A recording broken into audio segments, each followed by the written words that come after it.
తెలుసుకోబోతా ఉన్నాం. రక్షణ ఉత్తినే రాదండి. రక్షించబడాలంటే మొట్టమొదట తొలి అడుగు విశ్వాసం. ఏముండాలి? విశ్వాసం ఉండాలి. విశ్వాసం దేని గురించి?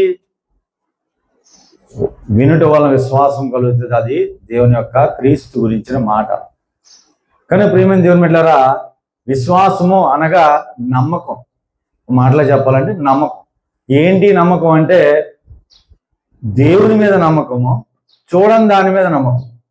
ఏంటి చూడలేదు మనము? కంటితో భూమి మీద ఉన్న అనేక విషయాలు చూస్తూ ఉన్నాం.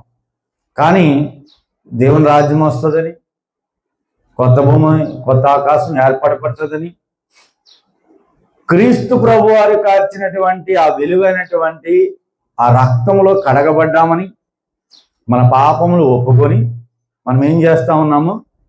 శుద్ధినిగా జీవించడానికి ఇష్టపడి పరలోకం ఉన్నది, చూడనిది ఒకటి ఉన్నది, అక్కడికి మనము వెళతాము అనేటువంటి నమ్మకం. దాన్నే ఏమన్నారంటే విశ్వాసము.